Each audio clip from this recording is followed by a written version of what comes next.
सम्भाषितुमस्य सजमिव नामावलिं तनवै त्वरितं वितरे देशा तत्साहित्यादिरामदम्। तो कल हम प्रथम सूत्र पढ़े थे, जो कि नारायणादुद्भूतोऽयं वर्णक्रमः यह था। इस सूत्र में यह बताया गया था कि यह वर्णक्रम नारायण से उद्भूत हुआ है।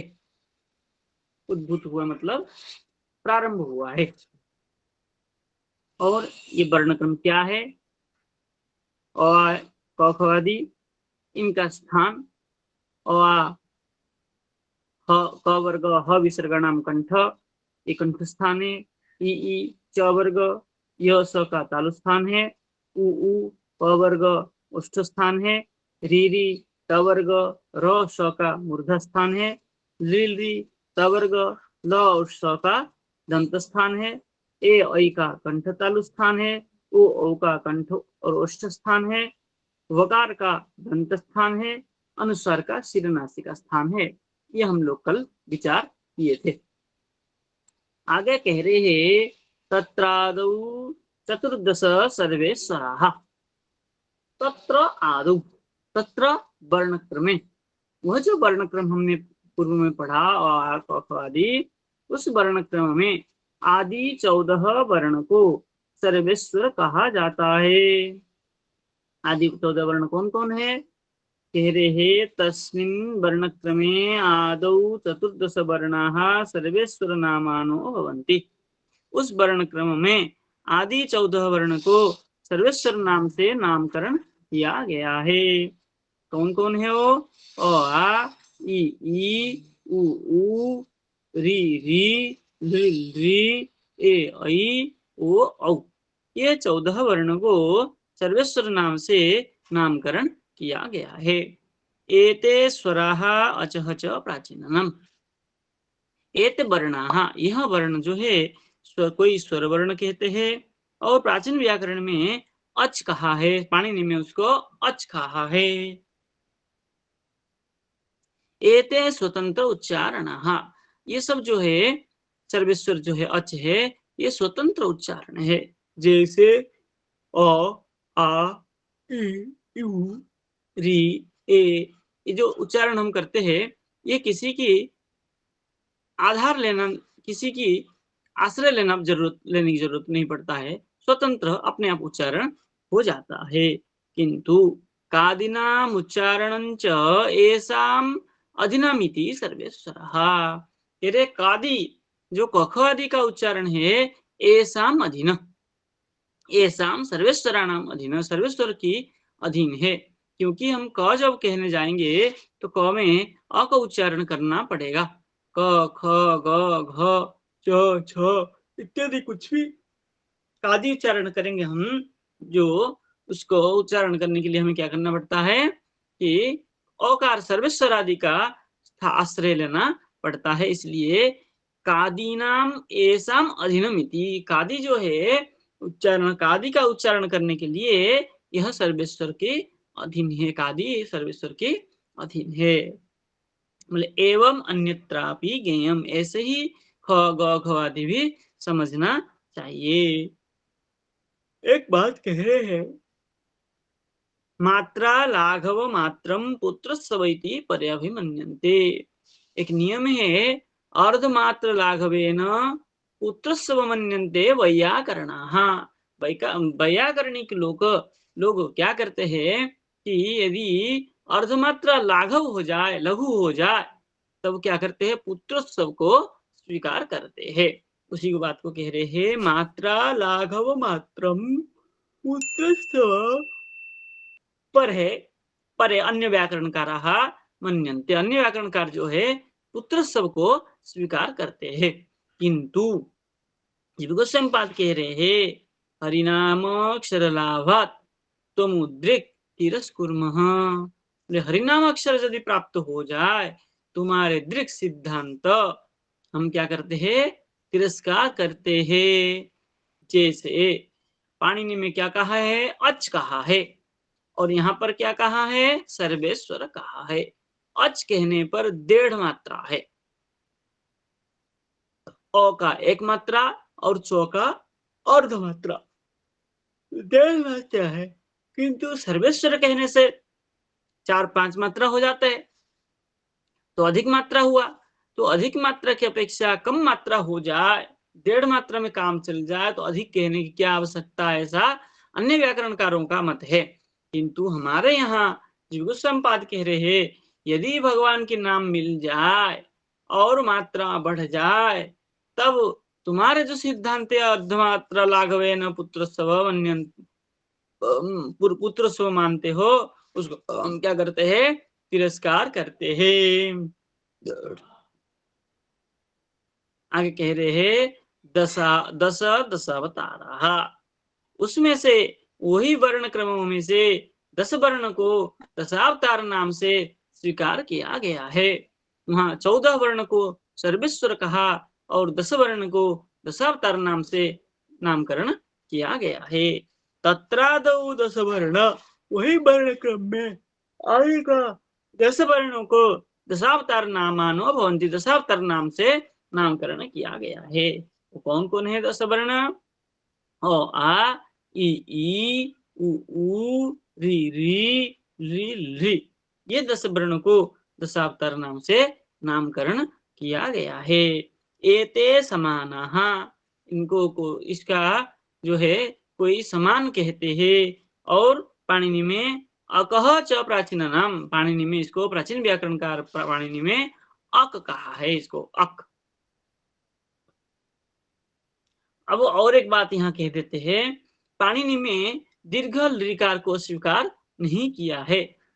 वहां ये भी लिखा हुआ है लृकार द्वादशम एसाम दीर्घाभावात, दीर्घ अभाव बताया गया है, किंतु हमारे यहाँ दीर्घ को स्वीकार किया गया है और संधि प्रकरण में जाकर के लृ का दीर्घ लृ बनाया है, इसलिए हमारे यहाँ माना है दीर्घ लृ को स्वीकार किया है। अब कह रहे हैं तेसाम द्वौ द्वावकात्मको, तेसाम, ये जो दशावतार आपने कहा, तेसाम दशावताराणाम, दशावतारों का द्वौ द्वौ एकात्मको, दो दो वर्णों को एकात्मक वर्ण माना गया है। यदि तेसाम दशावताराणाम मध्य क्रमेण दो दो दो वर्णों प्रत्येकम परस्परम च एकात्मको ज्ञेयो, दो दो वर्ण का परस्पर में एकात्मक है ऐसा जानना चाहिए। जैसे अ आ, ये परस्पर में एकात्मक है। देखिए अ और आ, अ का आ एकात्मक है, आ का अ एकात्मक है, अ का अ एकात्मक है, आ का आ एकात्मक है। तो परस्पर में भी, आपस में भी एकात्मक है, स्वयं का स्वयं में भी एकात्मक है। इसलिए कह रहे हैं यथा अ आ इति दो एकात्मकौ, ई इति दो एकात्मकौ एवं उ इत्यादि। इत्यादि मतलब उ में भी एकात्मक है, री भी एकात्मक है, लृ भी एकात्मक है। अत्र सवर्ण संज्ञा च, इसको अन्य लोग सवर्ण संज्ञा, यहाँ एकात्मक कहा है, अन्य लोग जो है सवर्ण संज्ञा भी कहा है। अब कह रहे हैं प्रत्येकम एकात्मकत्वम स्पष्ट में वेति, प्रत्येक को एकात्मक है, प्रत्येक आपस में एकात्मक है, इसको स्पष्ट करने के लिए परस्परार्थ इदम सूत्रम, परस्पर में भी एकात्मक है। जैसे अ का एकात्मक आ है, ऐसे आ का एकात्मक अ है, अ का एकात्मक अ है, आ का एकात्मक आ है, इसको कहने परस्पर एकात्मक है, इसलिए ये सूत्र बताना जरूरी हुआ। इसलिए लिख रहे हैं प्रत्येकम एकात्मकत्वम स्पष्ट में, प्रत्येक में प्रत्येक का एकात्मक है, इसको स्पष्ट करने के लिए परस्परार्थम, परस्पर में एकात्मक है, आ का अ है, अ का आ है, ये परस्पर में एकात्मक करने के लिए इदम सूत्रम स्पष्टार्थम, ये सूत्र जो है स्पष्ट करने के लिए यह लिखी गई है। अब कह रहे हैं पूर्वो वामन, ये जो एकात्मक वर्ण आपने बताया, इन एकात्मक वर्णों के जो पूर्व पूर्व वर्ण है उसको हम वामन कहते हैं। देखिए अ आ ई उ री लृ ये जो 10 आपने बताया, इन 10 में ये जो पूर्व पूर्व रहा अ, ई, उ, ऋ, लृ, ये इसको हम क्या कहते हैं? वामन कहते हैं। पूर्वो वामन प्रत्येकम एकात्मकानाम पूर्व पूर्व वर्णो वामन नामा, प्रत्येक का एकात्मक को पूर्व पूर्व को वामन नाम से नामकरण किया गया है।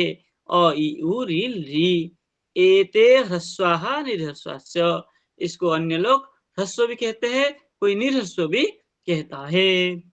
और परस्पर परस त्रिविक्रम, और ये जो परवर्ण था आ, ई, उ, री, ली, ये जो परवर्ण था, इन परवर्णों को त्रिविक्रम कहा जाता है। देखिए लिख रहे हैं, तेसाम एकात्मका नाम परपर वर्ण, उन एकात्मकों के जो परपर वर्ण है उनको त्रिविक्रम नाम से नामकरण किया गया है। कौन कौन है? आ, ई, उ, री, लृ, एते दीर्घाच, और इनको दीर्घ भी अन्य लोग कहते हैं। हमारे यहाँ त्रिविक्रम कहा गया है।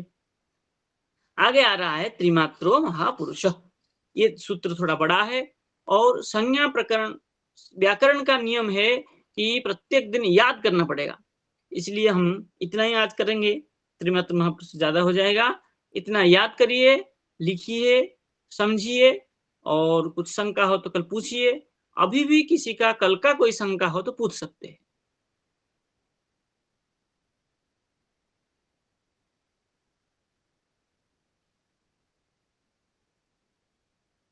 जय गौर। बोलिए। गुरुदेव, मुझे पूछना था कि ड़ क्यों नहीं आता है हमारे वर्ण में, क्योंकि 51 अल्फाबेट होते हैं ना। जी जी। तो ड़ का कोई उल्लेख नहीं है इधर।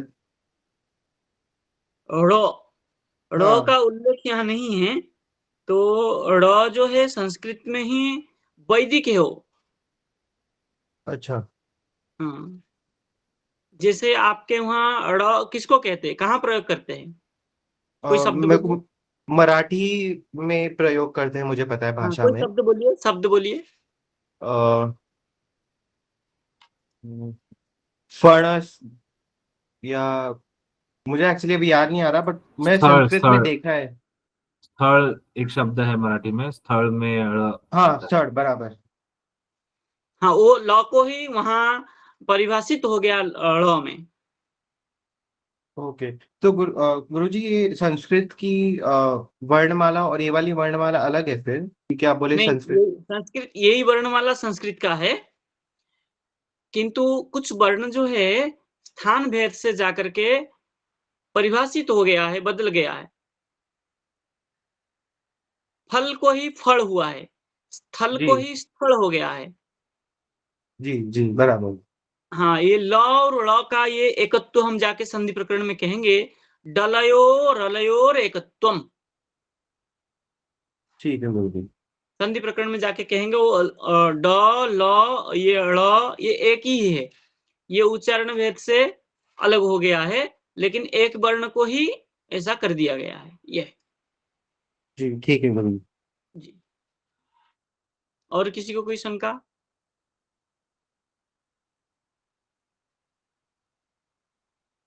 नहीं। ठीक है गुरुजी, तो नहीं है तो हम लोग ज्वाइन कर सकते हैं। धन्यवाद गुरुजी, राधे राधे। सबको विशेष अनुरोध है, सब लोग याद करिएगा सूत्रों को। जी गुरुजी।